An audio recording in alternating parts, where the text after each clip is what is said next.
All right, welcome back to CBSN. We've just been listening to a special report there from CBS Evening News anchor and managing editor Scott Pelley. I'm joined by my colleague, CBSN anchor Rena Ninan. And Rena, on orders from President Trump, as we just heard from Scott there, U.S. forces launched an attack against Syria Thursday night.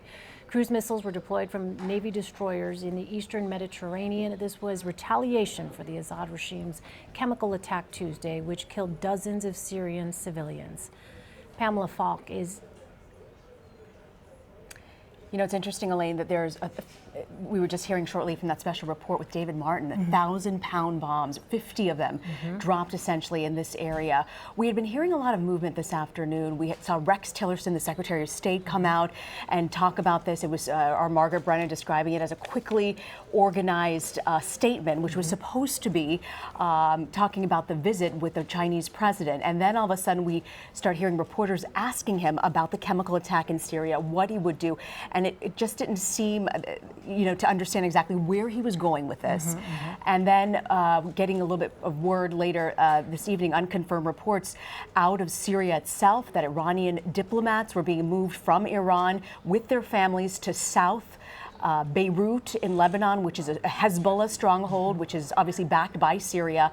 So you are also hearing reports of military being beefed up in Syria. Again, unconfirmed reports on exactly where this is moving towards. So a lot of activity in the Middle East. We also know that there were these two U.S. Navy warships that were moved into the Mediterranean, the USS Ross and the USS Porter.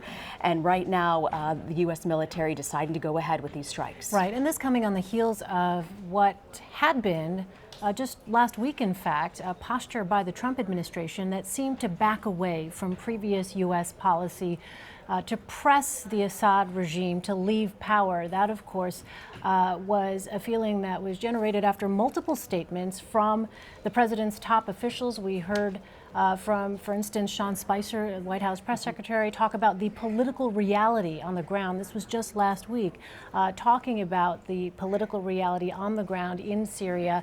But then what we saw with the president's appearance in the Rose Garden with the King of Jordan, talking about how things changed after the president saw those horrific images that we've all seen of children gasping for breath, the victims of this chemical attack. And one of the strategies, Elaine, that they have said that both we've heard President Trump say, we've heard Rex Tillerson come out and say that the focus will be on ISIS. And the president even saying it'll be swifter than you thought by going after ISIS. Some might question tonight, by launching these strikes, does it in fact stir up even more anxiety among ISIS supporters? Does it take this war into a different direction and create more momentum for ISIS, even though the target here, obviously, not of this particular strike, but the focus for this administration has also been on nailing down ISIS, which is something, obviously, the previous administration had also been working on. Right. I just want to point out to our viewers, these are images of the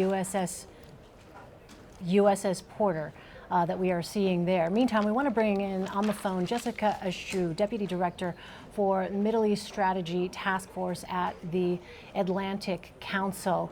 And so, Jessica, let me just get your reaction first of all. This is something that has occurred rather quickly, especially in light of what I was just noting. The Trump administration seemed to signal last week that, in fact, it seemed at that point it was going to move away from what had been previous U.S. policy to put pressure on the Assad regime to leave. Now there is military action undertaken by the United States by President Trump's order at a time when the landscape there in Syria, as Rena was pointing out, is quite complex.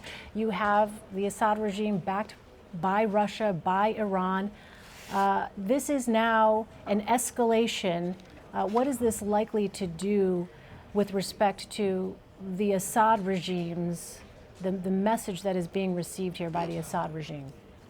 Yeah, well, this is really a defining moment for the young presidency of Donald Trump, and this is an opportunity for him to demonstrate what his administration is going to be about. And really, Assad was testing him with this attack, and it seems that the actions that President Trump has taken are sending a strong message that the situation is different now, and that the United States will not tolerate such behavior. Jessica, when you talk about this type of airstrike, many people were wondering exactly what this administration's policy is in dealing with Syria. We just didn't know, but obviously U.S. CENTCOM, they're tasked with having these war plans ready in dealing with Syria. Is there anything further that you can read into tonight in where the administration wants to take Syria policy? You can see the influence in the actions that they're taking tonight of people like General Mattis and people like General McMaster.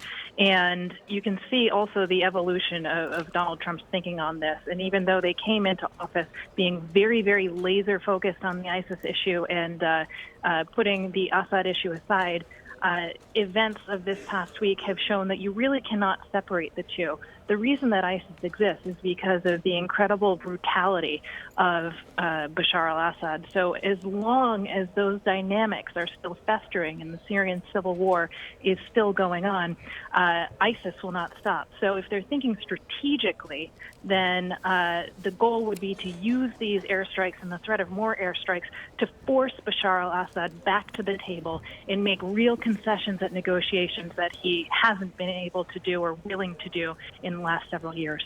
I know it's impossible to get into the mind of the Syrian president right now, but if this was in fact a test and the Trump administration has acted very quickly after this attack, this chemical attack on Tuesday, what are the options for Bashar al-Assad at this point?